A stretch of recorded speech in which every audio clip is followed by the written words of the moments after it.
Hello, everyone. I'm Shannon Torrance, and welcome to Magic is Real, a podcast focused on proof of afterlife, whose mission is to bring hope and inspiration to others and to spread the word that death is only an illusion.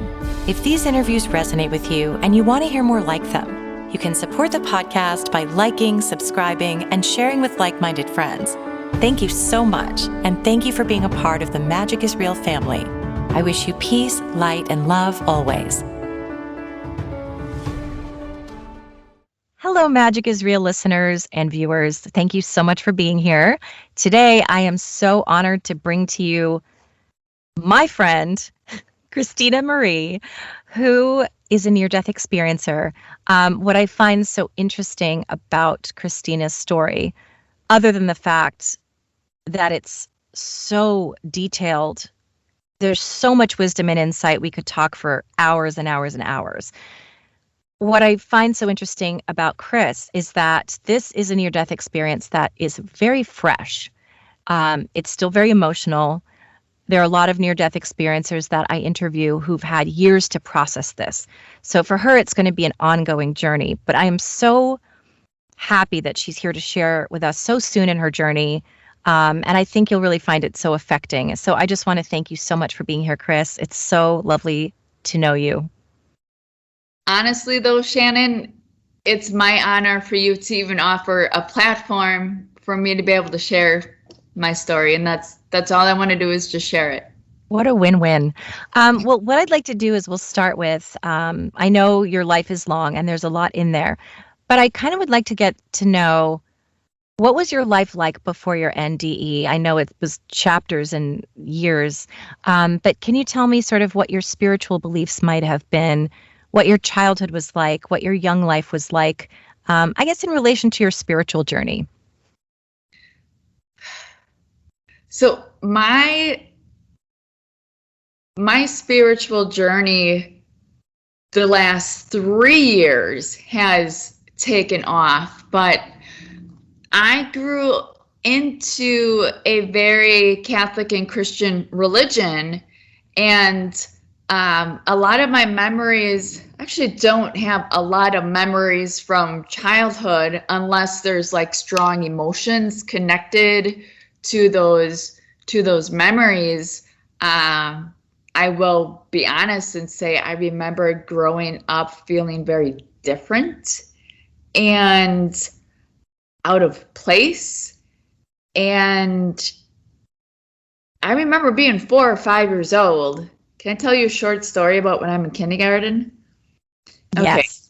I don't know if this is normal for a 4 or 5-year-old. I don't have kids, but I remember being in kindergarten, and as all of my peers are running around playing whatever they're doing, I'm on this swing set by myself, just swinging and lost in thought. Not about Barbies. I'm thinking about, how big is the universe? Or why am I here? And all I remember is this memory feels like it just happened yesterday because that's how strong the emotions were attached to it. And at that time, Shannon, I was extremely shy. I had social phobia. And at one point, I guess the bell rang for recess to be over. I didn't hear it because I was just off in my own world, literally in my own world, thinking about my sole purpose at 4 or 5. And then all of a sudden, a teacher comes out. They're like, Chris, oh my God. I'm like, what? She's like, recess has been over for 15 minutes. They didn't even realize that I was not in the room. I mean, that just goes to show how quiet I was. But the reason why I wanted to share this is because I never felt, and this might hurt some people, and that's definitely not my intentions, I never felt connected to my bio family or the 3D world. And when I got to my life in review, we'll talk about that later, but everything in my entire life makes complete sense now.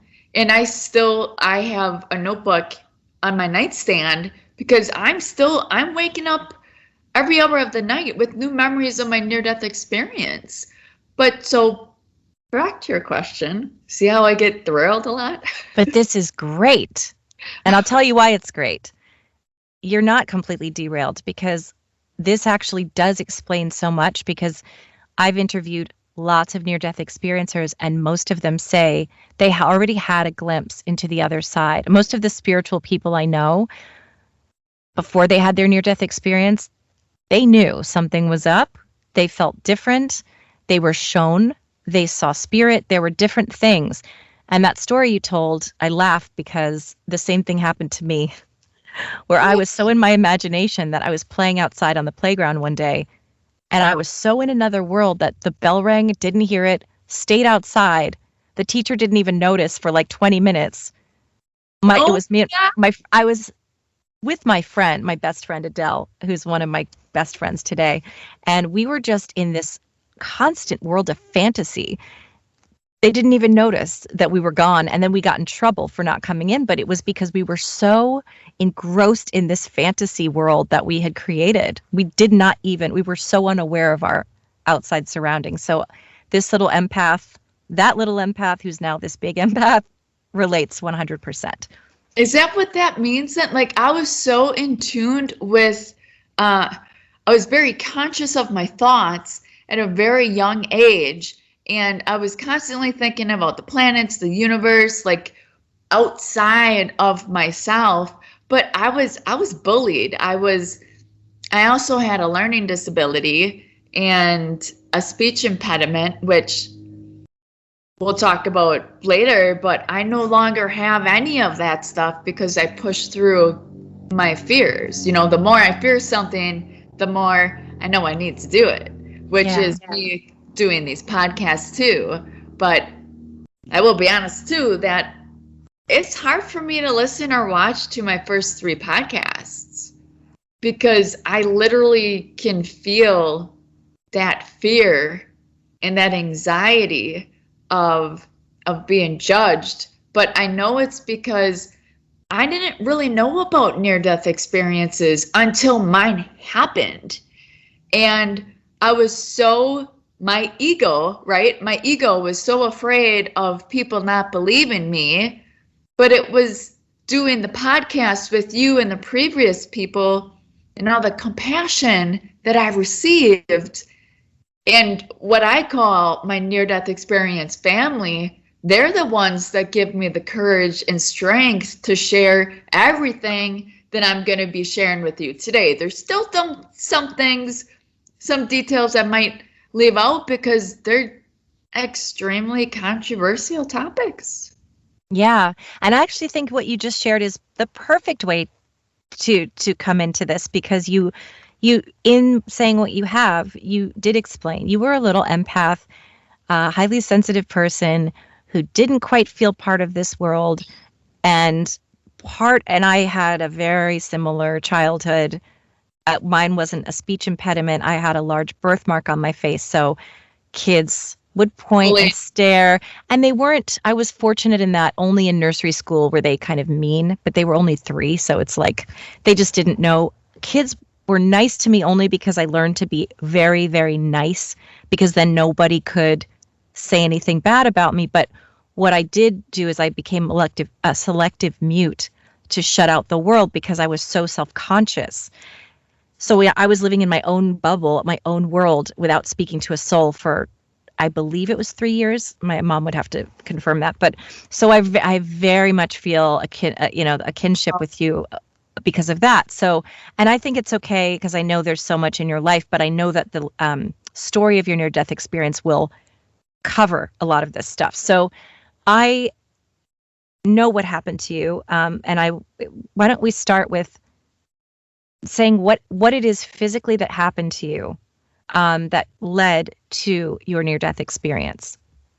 So there was a surgery, and then I do want to talk about the spiritual and Christianity part because Yes. I felt, as we're talking about feeling different from the world, at one point, I assumed it was because I identify as pangender and pansexual and demisexual. And I'm like, oh, well, that makes sense. That's why I feel different.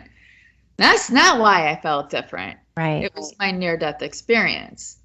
So my near-death experience, I had an undiagnosed jawbone infection, and I wasn't really, my gut was telling me the answers or the non-answers that I was or wasn't receiving didn't feel right.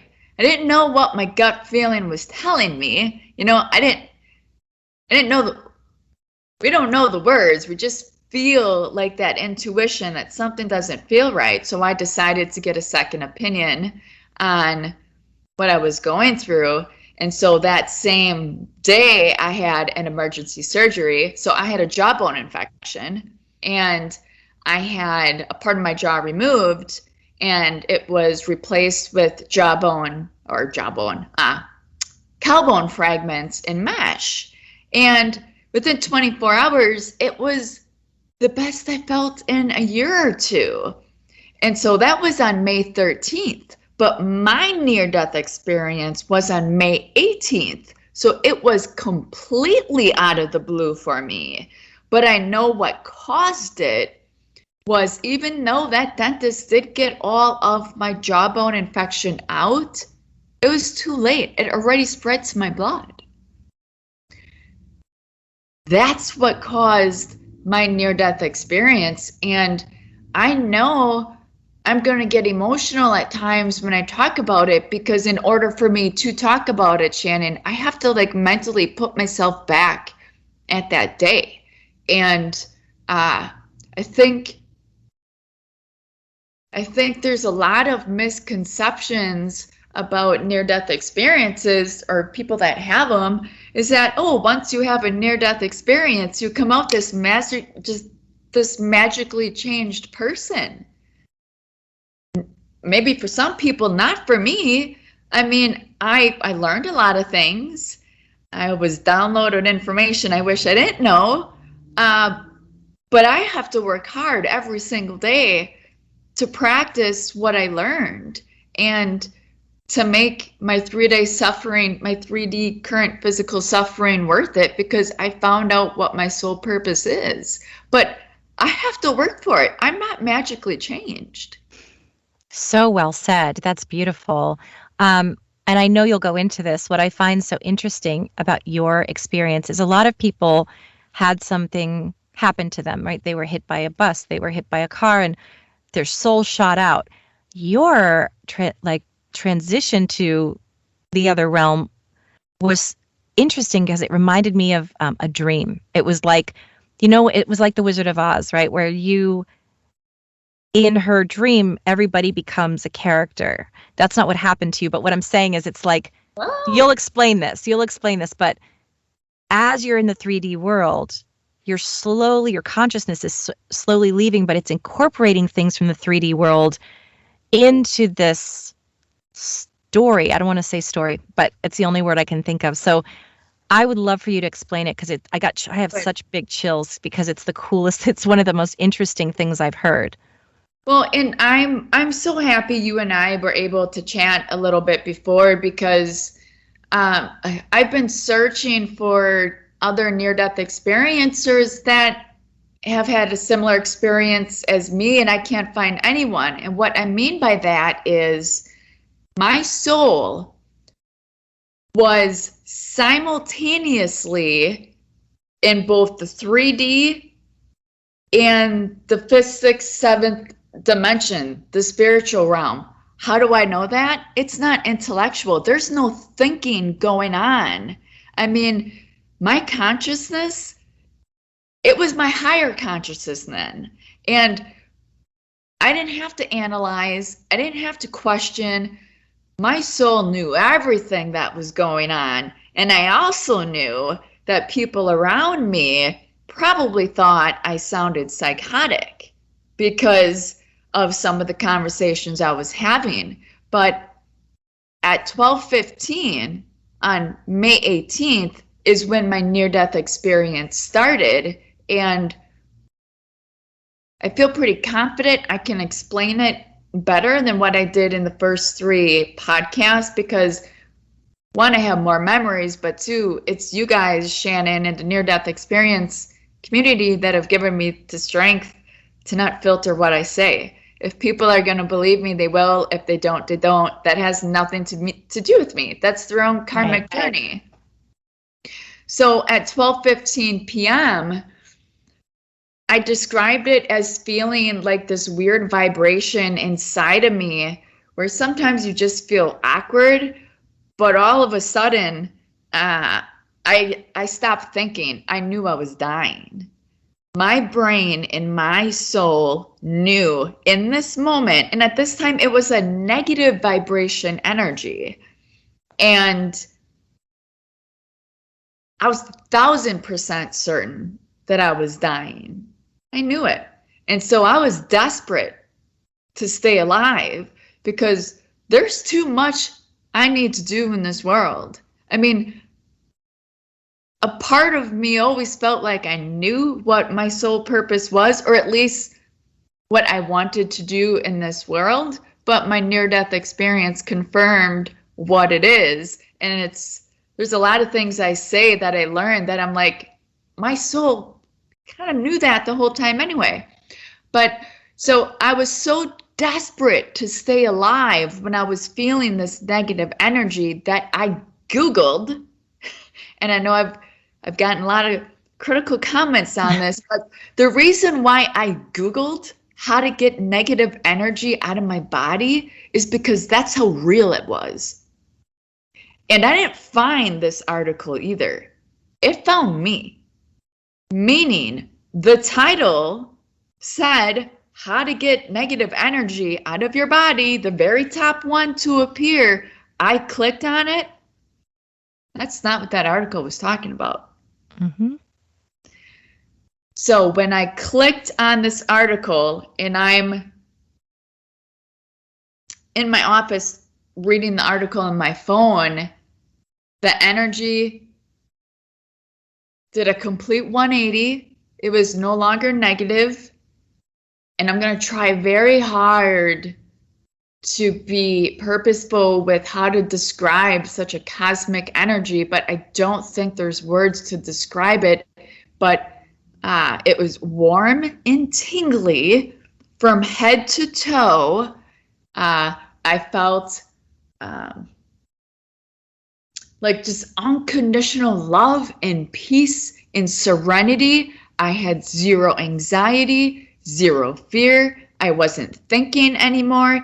It was like my brain completely shut off when I was feeling this. And I'm reading this article that found me. It was describing all of my past lives. Reincarnation. I didn't believe it existed. But as I'm reading this article, and this is why I said I had a learning disability, this article was super long. I think it probably was a matter of man-made time, maybe like 30 minutes of me reading and comprehending at speeds that are not man-made, especially, I mean, you get me reading something now, Shannon, and I have to reread the same sentence 3 times because I get distracted by something. But while I'm reading this long article about all of my past lives, I simultaneously am seeing visions. And so I'm literally seeing who I am in past lives. And we're going back to the 17th century.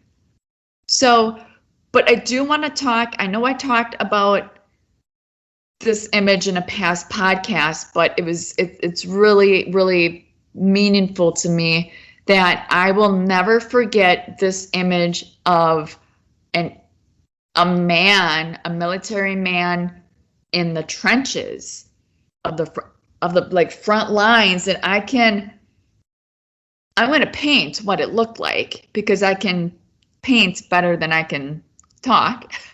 So, but the uniforms looked older. And the helmet was kind of like an oval shape, but he was in the trenches, and I thought that that was me. That's me in the past life. So I'm seeing all these visions from like Victoria area, Renaissance, like, and they're brief, but my soul knows that's me in all those past lives. And it also taught me that my soul's infinite. There's no beginning and end. That my body is just a current capsule for my soul to learn life lessons, because it wants to reach ascension and higher spiritual dimensions in the afterlife. And I learned souls are lined up waiting to get into physical embodiment. So because they want, one, to experience time, but also two, and this is just what I learned, that we want to reach higher spiritual dimensions. I don't know how many there are. I know there's over 15. I didn't know that before, but I know there's over 15. But I learned that my soul had to lower its dimension and vibration in order to come into physical embodiment. And this article taught me that my soul chose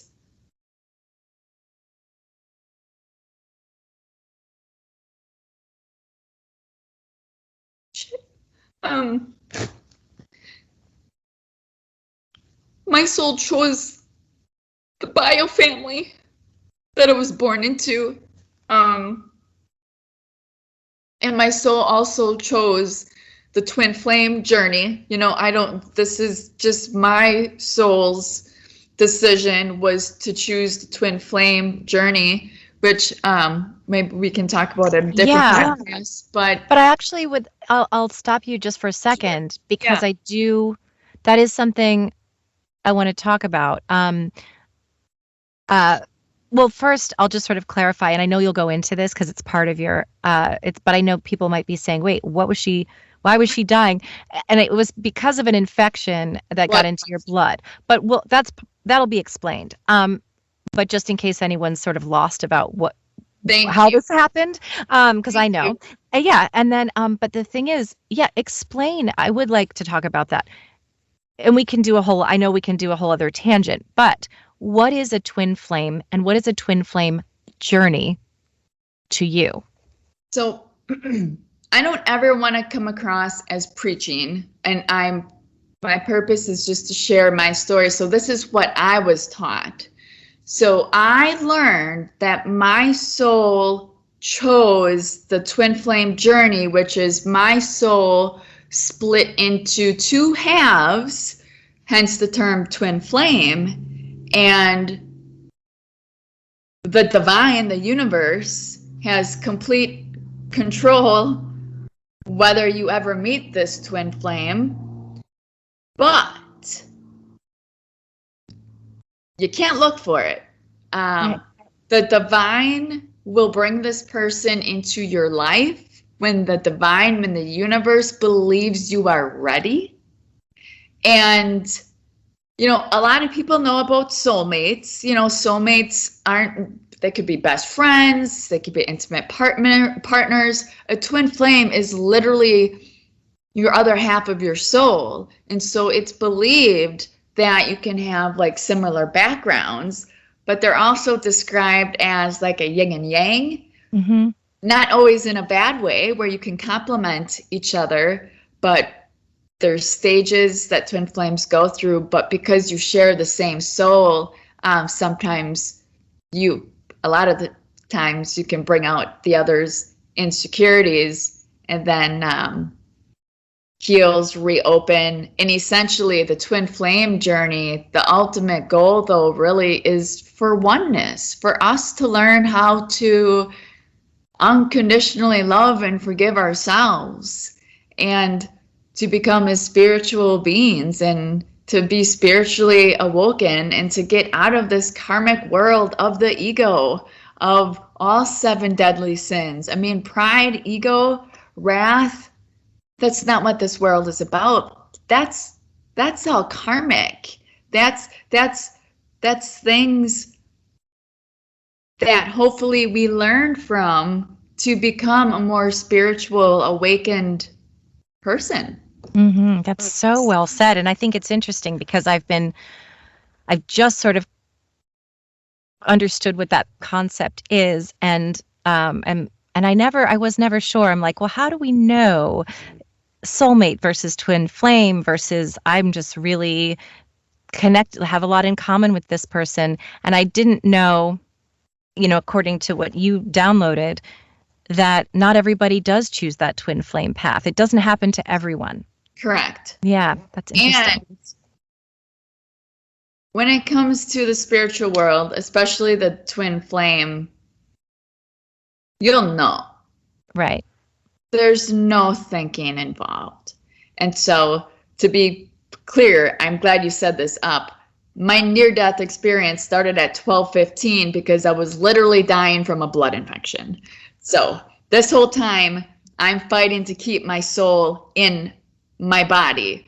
But I was reading that article, which was teaching me about my past lives, but also that my soul chose the twin flame journey, which has been extremely brutal.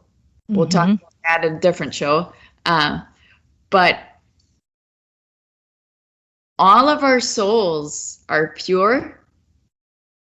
People are not born evil. They're made evil. All of our souls are pure. And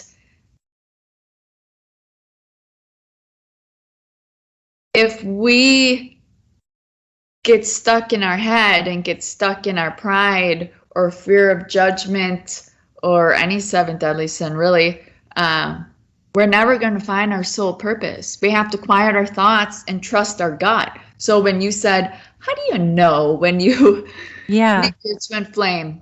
You'll know. Yeah, that's fascinating to me. Because you feel it in your soul. Right. That's really interesting. I actually think I do want to do a whole other episode on that, so we will be revisiting that. So I know now that your body's dying, quote unquote, and you're reading this article, but it's actually you're experiencing the knowledge Correct. at the same time. So yes, it felt like, so as I'm reading this article, it's describing God is preparing me to die this entire time. So he was showing, so God is my higher power. So he's showing me reincarnation, that my soul is infinite, and I'm feeling so much love and peace and electricity I had zero fear. If anything, all I felt was love, and I knew, wow, so my body might cease to exist, but my soul continues on. Yeah. And stuff. But there was at one point at the end where I do know more answers now. At the end of this article, I got a warning. And at that same time as I'm getting this warning, which remember too, I read a long article at incomprehensible speeds. I get this warning, which was from Lucifer, and I've got critics about that, but that's okay. I felt a negative energy behind me.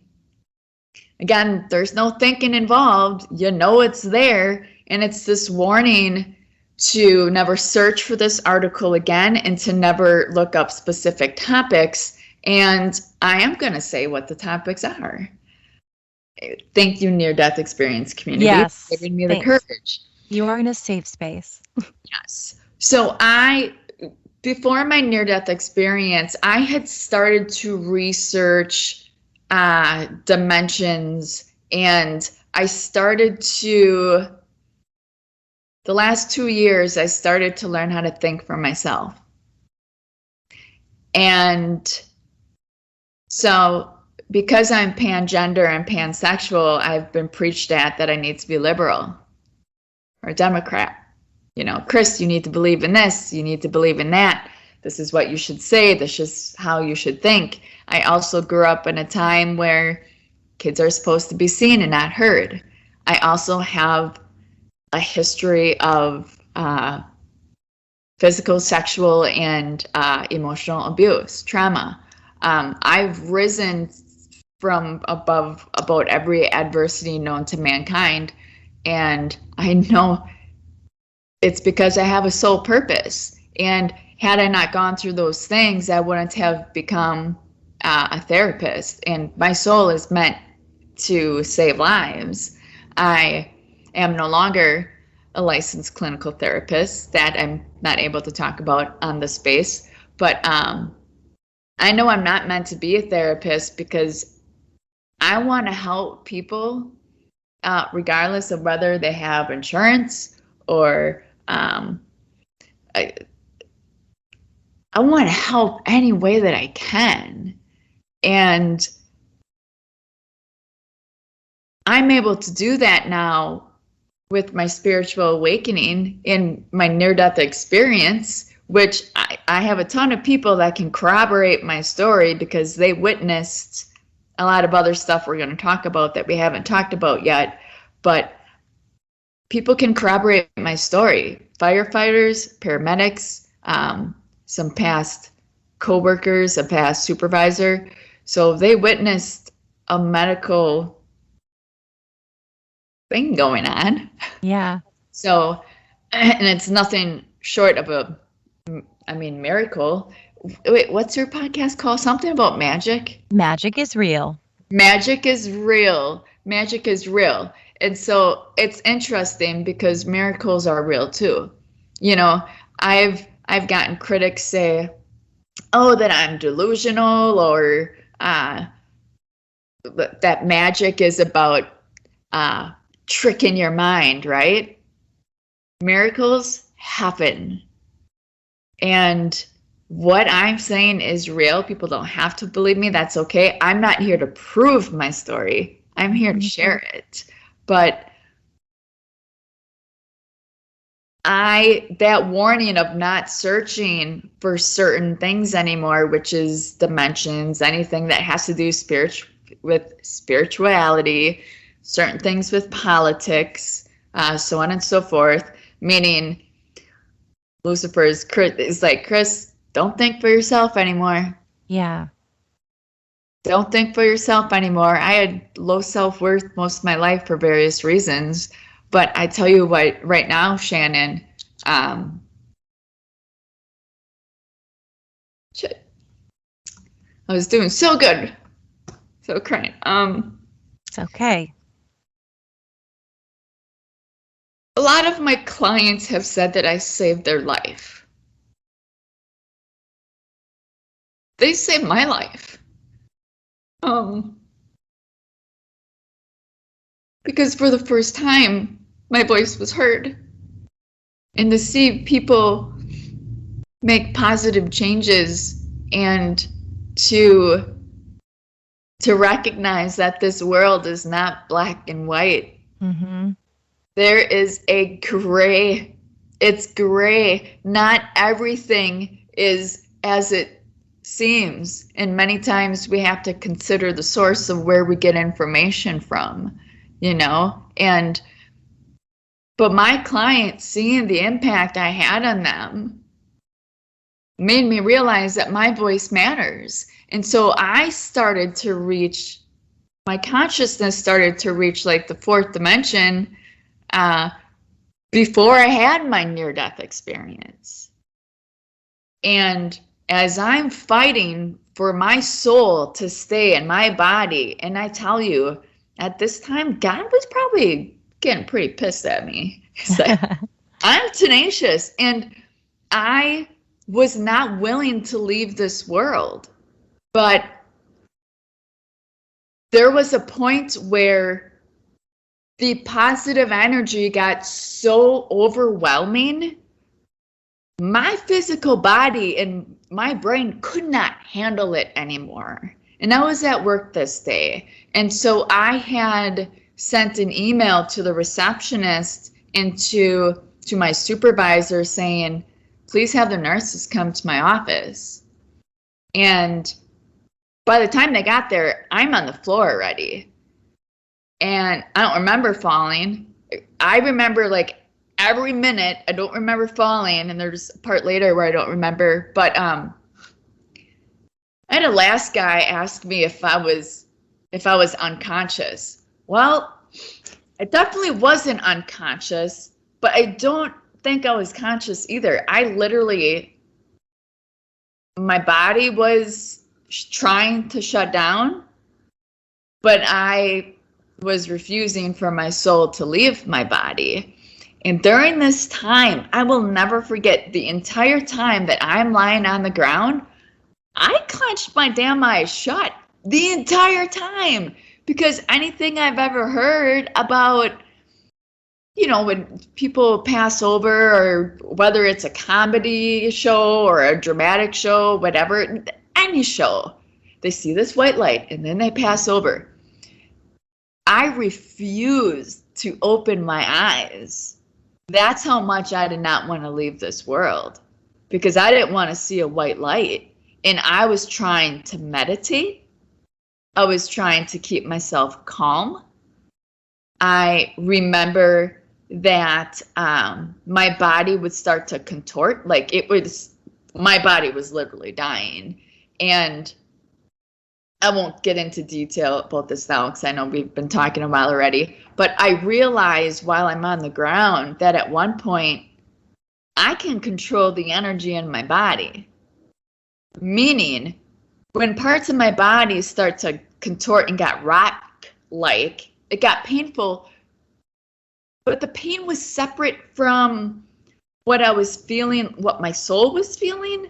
I don't know how to describe it, but this whole time I was never afraid. I'm gonna steal a line from the Twilight series. Have you ever watched Twilight series? It's so funny, all the synchronicities with you, because today I was just talking about the Twilight series. I've not seen it, but I know about it. I was just having an in-depth conversation about the Twilight series. So, yes. So there was a part where Edward says to Bella where he can't stay away from her because she is like his own personal brand of heroin. And when I describe that euphoric feeling, everyone wants to know what I felt like when I was dying. It was euphoria that is not meant for mankind. Much for my body and brain to handle. But it was positive. It was wonderful. But that's one of the many reasons why I knew I was dying. And plus my soul knew it. Our soul knows everything. But I refused. But at one point, I knew that I could not control the energy in my body anymore. So when it would contort, I would meditate and say, Chris, that's just negative energy. Just release that negative energy from your body. And it worked every time. I mean, how is that physically possible, right? In this 3D dimension. Yeah. Can you do that? I mean, I couldn't. I could that day. So, but I got this heaviness in my chest, and I knew it was not my heart. I knew it was my soul. And so I knew that me meditating and controlling the negative energy in my body wasn't working anymore. And so I had said, yes, finally you can call 911, because I was refusing them to call 911. And as I'm lying on the floor trying not to die, I hear God's voice, which I know God's voice is, well, because my soul knew it. There's no thinking involved. You feel it. You know it. Yeah. And Chris, all you need is water and air. So I kept repeating that out loud. Imagine how I sounded like to the nurses and whoever else was in my room, seeing me have a medical, what do I want to call it? Just something medically awful happening. A medical crisis. Yes, this woman needs to go to the ER. Yet all I'm saying, no, all I need is water and air. All I need is water and air. Sounds pretty absurd, right? Yeah. So, but I'm just repeating out loud what I'm hearing. So finally, though, at one point, they did call the ER because I said, yes, fine, call. This, it's difficult for me to talk about, but yet also it's my favorite part to talk about because it comes up to my life in review.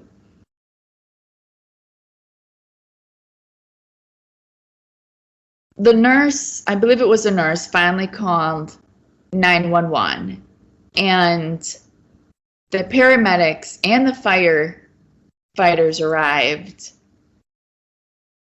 but I did not see them as the paramedics and the firefighters.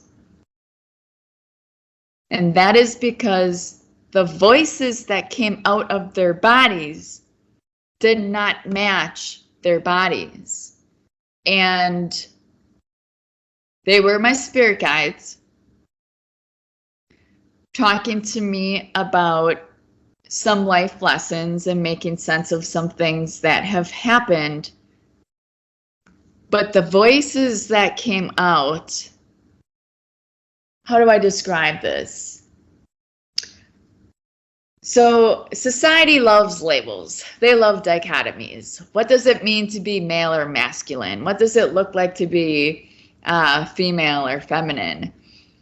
Well, the voices that came out of these bodies were like in between. They didn't. Androgynous. Yes, Yeah. which ironically is how I describe myself. Yourself. Yeah. I'm pangender, and I clothes shopping is like impossible for me. It's either all Yeah. feminine or all masculine. I need to create my own line or something. But but their voices too coming out, it wasn't like coming out as like sentences, like complete sentences. It almost sounded like kind of magical, but I felt exactly what they were saying. And I was saying literally out loud in front of everyone, your voices don't match your bodies. So again, they all thought that I was probably having a psychotic break. I'm 42. I have no history of psychosis. Yeah. So I don't do drugs. Nothing like that. I literally was dying from a blood infection, and I was fighting God, who was trying to prepare my soul to heal before it passed over. And I was fighting my spirit guides, but then all of a sudden, it's like they got pissed off at me or something. I don't know how to describe it, but it's like we were having this nice conversation, and then all of a sudden, I got slapped with my life review. And in the 3D physical world, my life review happened like a flash. But what my soul saw and learned was my entire life played backwards from beginning to end, like a puzzle coming together. Like God was explaining, Chris, this is why this happened. This is why this happened. I literally, my soul saw, and this is why my book is going to be called Collide, because my soul is literally colliding between the 3D realm and the spiritual realm. Like, it's like fighting. I'm like, literally, I feel like I was fighting my spirit guides and God the entire time. I think God got pretty pissed at me. But I had this life in review, and it played backwards like a movie rewinding from the beginning to the end, starting from that very day. Every single person I ever met in my entire life came into play. Everything good that happened, everything bad that happened, serendipity, synchronicities, deja vu moments. I'm going to share something with you that I've not shared with any other podcast. In that life in review, I also learned what my deja vu moments meant, Whoa. which is premonitions. So I have dreamt situations, whether it was months or years, maybe even 10 years before they happened. I've dreamt about it. So when I get into that physical moment, that's why it feels like deja vu, because I dreamt exactly through every single detail. That's what the deja vu moments meant for me. That's what was taught in my life in review. Because I've always wondered, man, this feels like it happened before. Well, yeah, I mean, it did in my dreams. I literally, like, and I could describe things to the exact detail. So as I'm having this life in review, and again, there was no fear. I felt peace, serenity, warm, tingly this entire time. I could feel like every little atom in my body. It was like,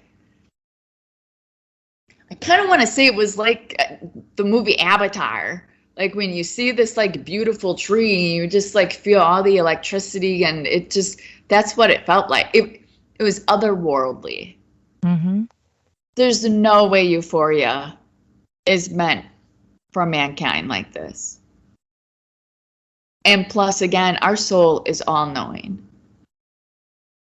I was dying.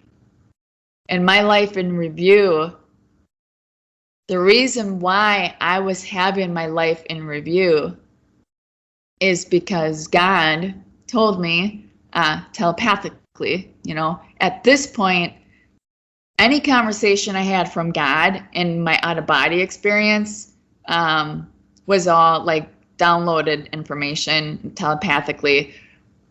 But my conversations with my spirit guides in front of my coworkers and fire department and paramedics, I was talking out loud. So they kind of thought I was off my rocker. I don't blame them. Probably would have too. So everything made sense to my soul. I was arguing. I'm not leaving. I have too much I need to do in this world, and that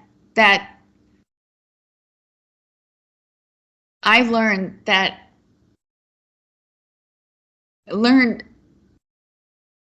my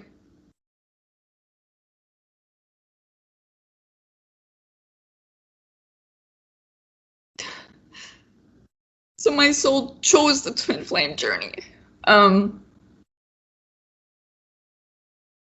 My near-death experience, May 18th, I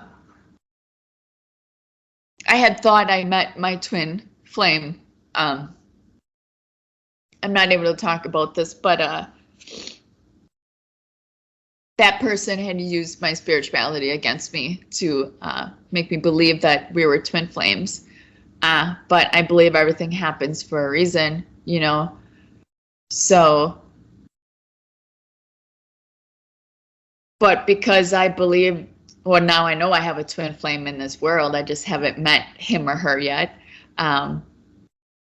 That knowing that I have a twin flame is what saved my life. Otherwise, Shannon, I would not have rejected.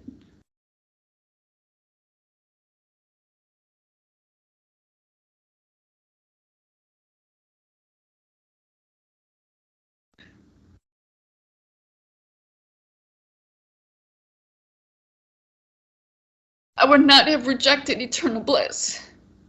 It felt so blissful how it just would have been, and God was preparing me to die. That's what my life in review was for, because he was trying to heal my soul so that I didn't have any unanswered questions, and that my trauma would make sense, and that some of my so that I wouldn't carry over any resentments or anything, because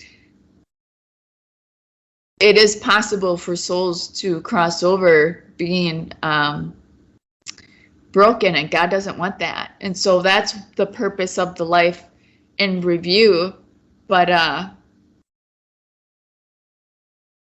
the life in review, it made sense. But the hard part was how I affected people got brought into play too. And my entire life, always put myself last. Always. My closest friends that have known me over a decade will tell you she always puts herself last, and she would risk her life for a stranger in a heartbeat, instantly. But my most recent karmic relationship, which I'm still suffering from, that karmic relationship was meant to happen for me to restore balance in my life. That, Chris, yes, that's, you can still save lives, but your life is worth saving too. And my voice matters. And I found my self-worth, because if I can walk away from this person whom I had unconditionally loved, if I can walk away from them because of how they treated me, and I'm brainwashed into thinking that they're the other half of my soul, if I can walk away from them with compassion and understand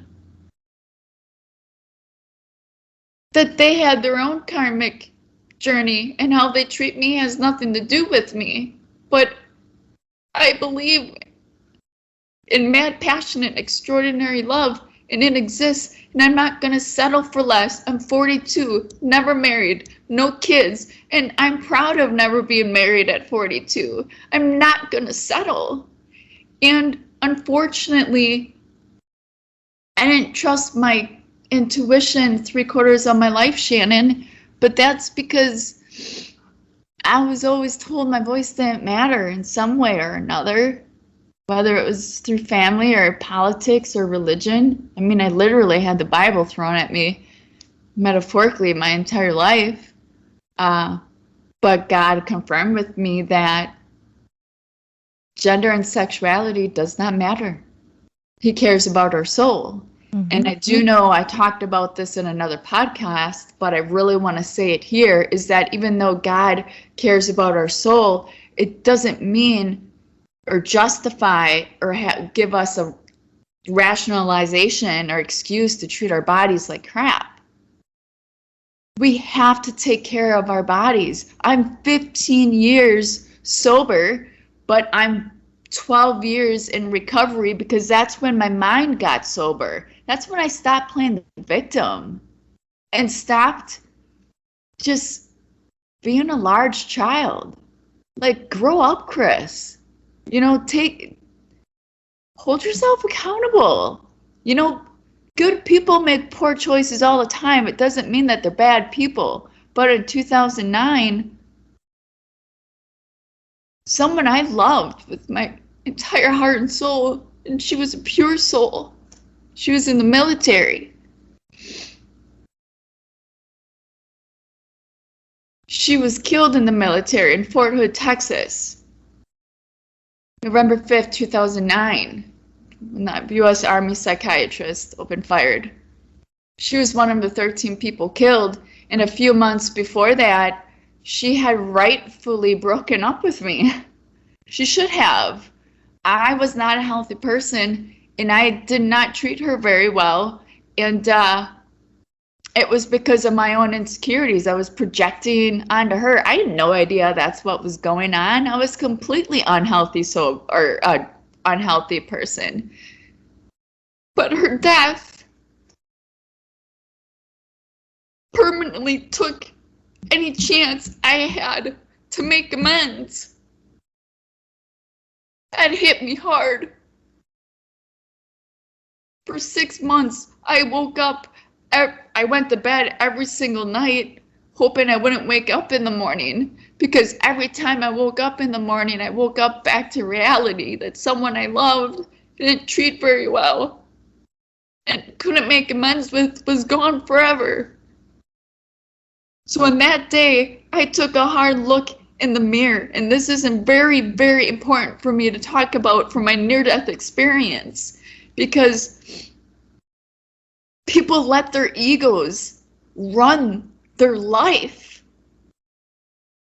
No, I fought hard for my integrity and my humility And I'm going to fight even harder because my life matters too. And in 2009, I looked in the mirror, and for the first time in my life, I didn't look away. I stared back at that reflection. And I didn't recognize that person at all. In fact, I self-loathed that person that was looking back at me. I was done playing the victim. I vowed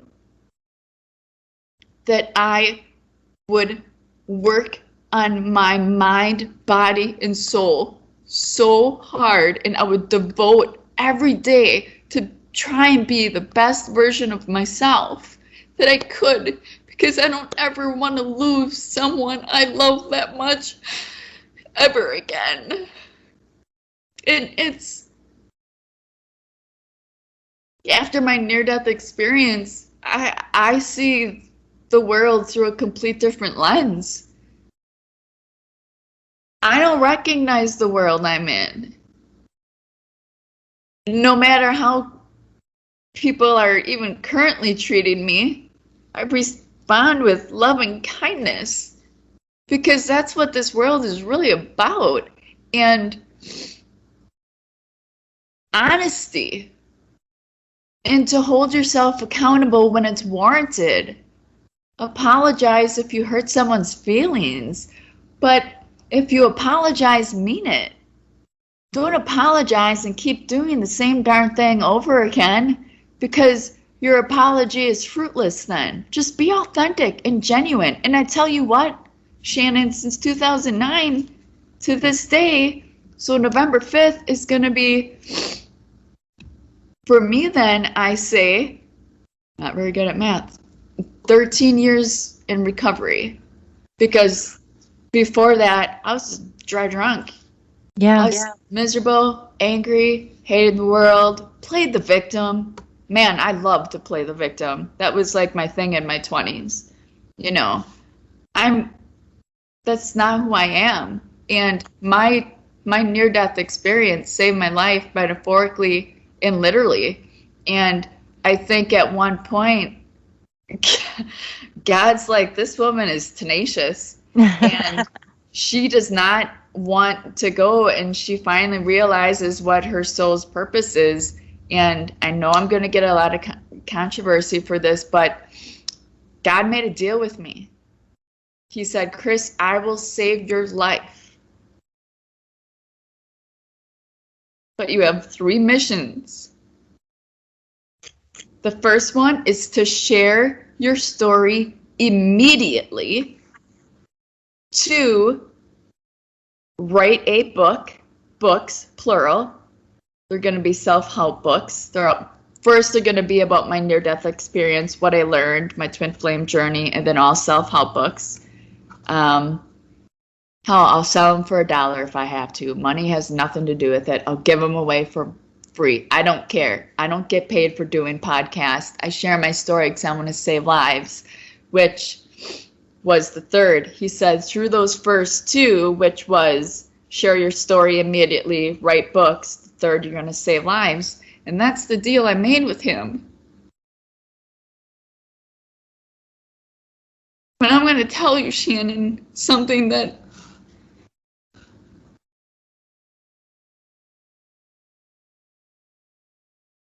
only a few people know. I've never shared it on a podcast. After my out-of-body experience, we can get to that, but when I finally came back to my body after I was dead, my soul was in the universe, I knew I was fully alive because I felt zero bliss anymore. And I knew I was going to be coming back to a 3D life of suffering. But when I opened my eyes and came to and knew what had just happened, for a second, I thought, did I just make the biggest mistake of my life to come back to a world of suffering where this world is not the world that I recognize? You know, our voices no longer matter, and there's topics that were downloaded to me that are controversial, and I know may put my life at risk, but it's the awakening needs to happen. The American people's voices need to matter. And you know what, Shannon? I'm sick and tired of people telling me what I should think and feel.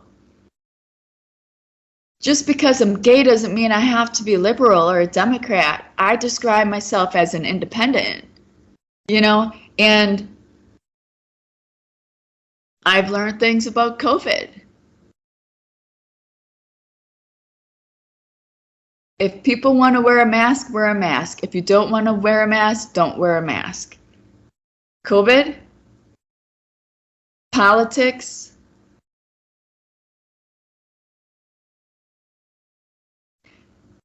our world is not a democracy anymore.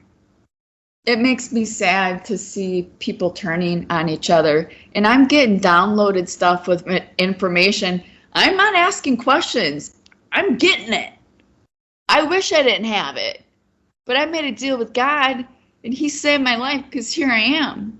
That's one powerful source. The hospitals couldn't have saved me. I had a blood infection and was intended to die that day. But God must have got annoyed with me because I kept fighting Him.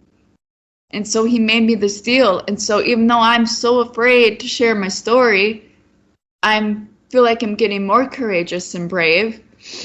But it's because of you guys.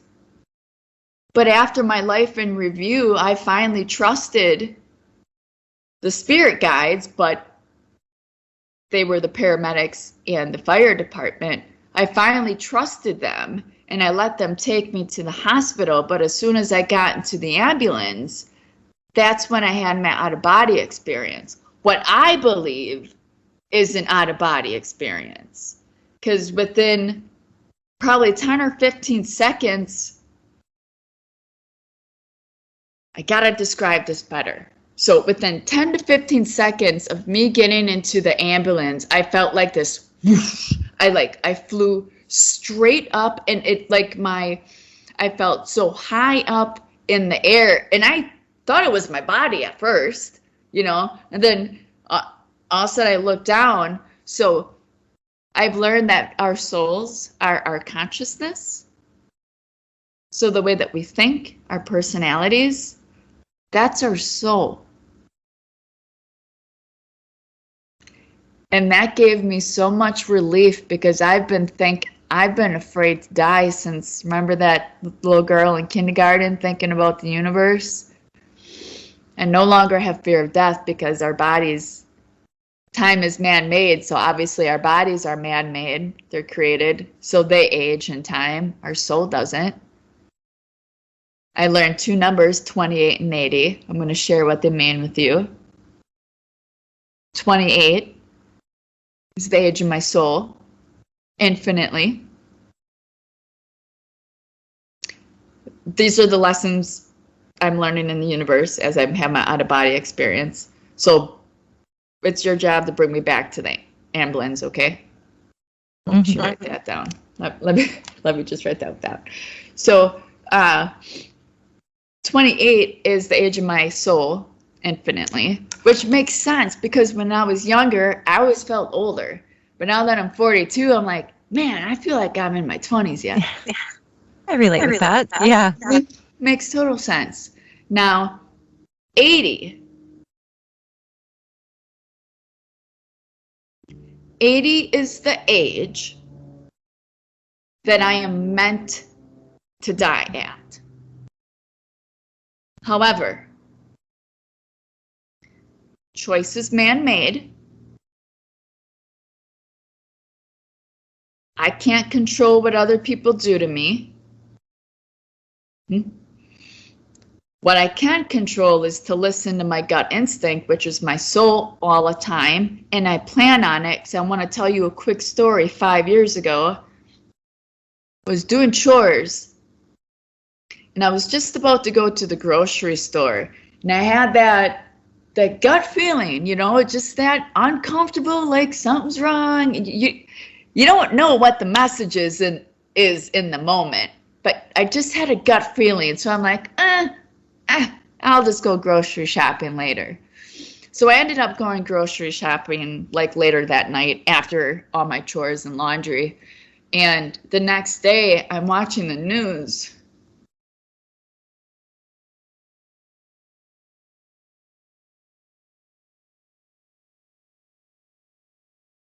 There was a fatal car accident at the exact intersection around the exact same time that I would have been at had I went grocery shopping that day before. So my soul was literally telling me, Chris, don't go, don't go, don't go. You know, I didn't know that in the moment. I just knew that something didn't feel right. And so I just stayed. But that's why I say the age I'm meant to die at is 80. But one, I can't control what other people do to me. And I need to trust my gut instinct. But one of the after effects, Shannon, is I'm so in tune with my soul. Anything negative, and I'm suffering a lot right now in my 3D life. I'm focused on my soul mission and purpose. And I know everything happens for a reason. And I trust the process. Time heals all wounds. And I believe good always triumphs evil. You know, but what do humans want? We want instant gratification. It doesn't happen right away, but I trust that it will. So to go back to the ambulance. Yeah. I remembered because I wrote it down with the pink highlighter. As soon as I got into the ambulance, my consciousness like flew up like high in the universe, but geographically, I was in the top of the ambulance looking down. So I thought my body flew up in the universe. It was my soul, my consciousness, because as I'm looking down, I see my lifeless, colorless body in the ambulance vomiting black substances, which was the toxins from the blood. God made a deal with me. So I had started throwing up in my work office all these black substances after I made the deal with God. And then my body violently rejected the rest of the black toxins the entire way to the hospital, which was maybe 10 minutes. But I saw it all happen. I can tell you exactly what everything looked like. I see we're running out of time here. But I saw it all happen. You'd think you'd be afraid, right? Yeah. Mm-mm. No. And I had refused medical intervention all of that time. And my last podcast I did, I was so confused. Like, why would God tell me all I need is water and air if he's making a deal with me to save me? Like, is he tricking me? I know now I was beyond medical intervention.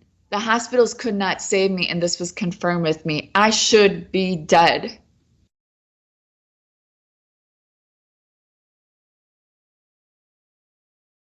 And I'm not. And I've never felt so spiritual in my entire life. But I do want to share with you, if anything gets anyone out of this podcast today, I just want you to spread love and kindness and quiet your thoughts. Get rid of resentments, get rid of your ego, try and be authentic.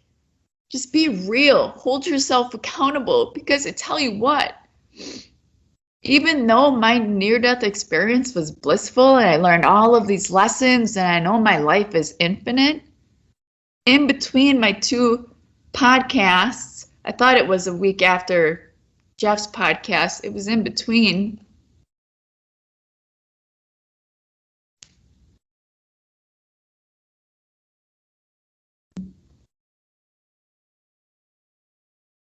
The loneliness I felt in this 3D world, not just with going from extreme bliss to nothing, but I'm being treated pretty horribly in my 3D world right now. And so in between two podcasts, I'm laying on my couch behind me on my back, staring at my ceiling, my loft, um, detailing my suicide, bawling. I knew the exact thick barn rope that I was going to use to hang myself from the galvanized pipe that was up on my ceiling. I remember crying, and I just said, God, I'm so sorry. I can't keep my end of the deal. The suffering is too much for me. And I just apologized. Within seconds, it started hailing hard. It wasn't supposed to rain that day. It started hailing so hard, it snapped me out of my suffering, which is what Lucifer wants me to do. He doesn't want me to share my story. He doesn't want me to inspire people. He doesn't want people to learn how to think for themselves. But as soon as it started to hail, I literally jumped off the couch and I said, I hear you, God. I ran upstairs to my bed. And I allowed myself to just cry myself to sleep. And I tell you what, I've been crying, I feel like, every night for the last year. But I know that my suffering is part of the path to self-actualization. And I feel like my suffering is going to save lives. And if me sharing my story can save even one life, then to me, my suffering is worth it. And the people closest to me can confirm that that's just who I am as a person. And so I don't care about critics anymore. I don't care that I'm being forced into isolation. I don't care that I'm gonna get, God, who knows what's gonna happen when I share more of the lessons I learned, but don't kill the messenger, please. I mean, there's things I know that I wish I didn't know. But I'm glad it hailed that day. That's God. That's divine intervention right there. And from that day on, not once have I had a pity party for myself. And I suffer every day, but I know it's going to be worth it. I know it's going to be worth it. In time, I trust the process. And I'm never giving up. Never. My soul's purpose is to save lives and to inspire people, and to provide hope, and to teach people how to be resilient, and to teach people that, you know what? You are worthy. You are the expert of your own life. Stop having people tell you how you should live or not live. Listen to your soul. Quiet your thoughts, though. Get rid of your pride, your ego, your wrath, whatever. Just be true to yourself. But we all have our own divine mission and purpose. And we're all going to have to suffer. Everyone's suffering looks different, but if we allow ourselves to feel like I have for literally the last year, I've allowed myself to feel, it doesn't feel good. But I know it's going to be worth it, and that's the only thing that heals wounds. That's the only thing that heals wounds. That is That is so so beautiful. beautiful. I'm getting a little echo here. Hold on. It's probably on my end. No, I just wanted to thank you so much for your vulnerability, for your powerful story. And I think, as I said, because it is so fresh, there's so much, the message is so clear. And I think that a lot of people I've spoken with who have had NDEs talk about the suffering post near-death experience. It's very hard to come back into this 3D world, as you said. I know that this is not going to be your permanent state on this earth. There will be joy. I'm getting chills when I say that. I mean, this is a chapter, and I commend you for sitting in the feelings, allowing yourself the feelings, and not running from them. I know it can be overwhelming, but I have such, again, chills because that message that you shared about God really intervening and reminding you why you're here is so beautiful and powerful. And I just thank you so much for being brave enough to share all of that. And I promise you, you are doing the work that you made the deal to do. You are affecting people by speaking in the way that you just have so authentically. Anyone who doesn't support that, again, that's their own path, that's their own fears, that's their own projections of not wanting to look at this. I promise you, I know you're not doing this for accolades, but you will get so much love and appreciation and gratitude for the gift that you're giving to people, what you just gave right here. I'm so honored that you chose to share this with me and my audience. And I just want to send you so much love. And you and I will be in touch. There's so much more to talk about, but I just think it just felt right now like everything you said was like a channeled message. It was so perfect in the way that you explained your experience, what it means, what you know now, how it's changed you. I couldn't have asked you any questions because you had it all. And I'm really looking forward to the books that you write because I know that they will be divinely inspired, and I'll read all of them. And I just know this is your path. I can feel it. That's my psychic medium self speaking, and my intuition sees such beautiful things ahead for you. 42, actually quite really young. It's where we start to feel like, oh God, I'm middle-aged. I'm 28. My soul's 28. Your soul is 28. And there's just so much more for you to do, and I know it. And this is just a transition. This is just a moment in time. The only way out is through. I always say that you have to wade through the crap to kind of get to the other side. And that's what life is. It's ups, it's downs, it's Earth School. We're not here to float on a yacht and just bathe in beauty all the time. The contrast is what makes it beautiful. The darkness versus the light. When you are on that yacht floating through Greece or something, the reason it feels so ecstatic is because we've all suffered. And so in contrast, just those moments of serenity and peace are the most beautiful thing. And I know too, as a fellow addict who's been in recovery for years, if you could have seen me then versus who I am now, people keep saying something to me about it. Like, you are just a completely different person, like the same person, but actualized. And I thank God for that every day. I literally do, because I didn't want to live. I did demean myself. I had no self-esteem.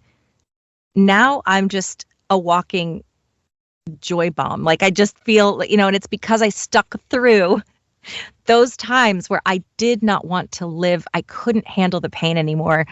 And thank God I stuck it out, because there's so much more to do. And I know that we're here to show love and be love. And if we can get through those painful moments and reach out for support, and sometimes you just have to sit with it and say, this hurts. Okay, is it going to kill me? It's not going to kill me. It's really uncomfortable. I try to feel into the sensations. What am I feeling? Okay, I feel sick to my stomach. I feel heavy in my chest. So what, so what? Cry, beat a pillow, go for a run, whatever it is, it'll pass.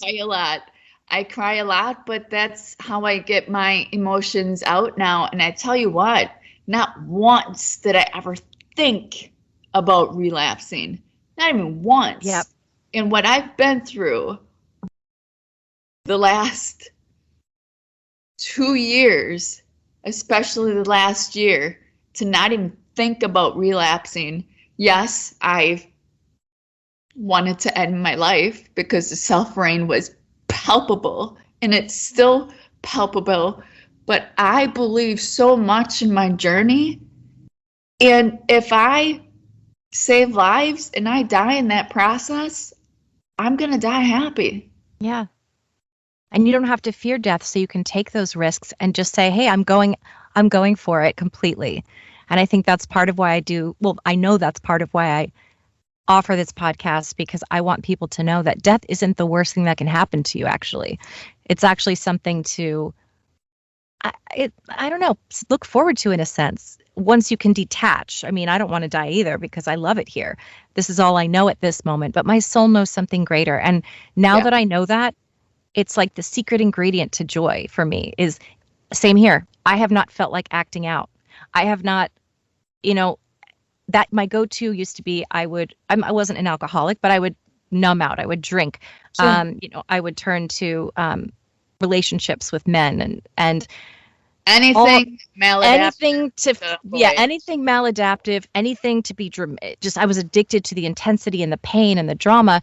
Me too. Now my go-to is spirituality, and I talk to my spirit guides and I do meditation, and I'm you should see me at night. My whole routine, my whole living room is set up as a Candles? spiritual little of candles, and I have a beanbag chair and I talk to spirit, and I go into it's I get excited and I go to bed feeling great no matter what's happened in the day. And I know it sounds so Pollyanna. It's not all, it's not, but it's a Yeah. different way of coping. And the knowledge, I just hope, again, not to preach to anyone. I mean, there are people that don't believe, and that is okay. I didn't believe. I was atheist and agnostic at times in my life. I totally respect that path.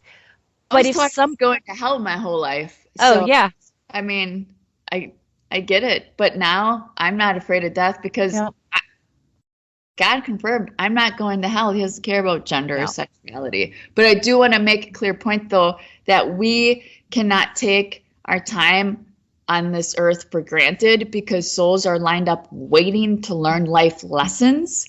And so if you waste a life on seven deadly sins, fear, whatever, then your soul's purpose for even coming here in the first place was just wasted. And I don't know how I heard this number, but it could take 900 years in the spiritual realm for you to even get another chance at reincarnation. So why waste it on pride and ego and wrath and fear, insecurities, whatever?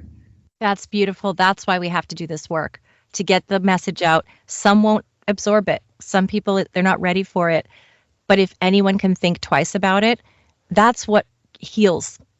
It's not, and that's been my argument is it's not the government that can heal these wounds. It's us, it's individuals. And that's there's a Love lot to and talk about. kindness. It's love and kindness. Love It's and not kindness. laws. I mean, it starts here. It starts with I'm love, I show love, I give love, I send it to you, you pass it on, and we keep doing that until as much as we can and just to spread that. So thank you again for one of the most powerful interviews I've ever done. I can't wait to share it with everyone. You are such a beautiful human being, and I'm so happy to continue speaking with you off camera and possibly coming back with you for other topics. So, Chris, thank you so much for being here. This has been such an honor. Well, and thank you for being a part of the spiritual awakening.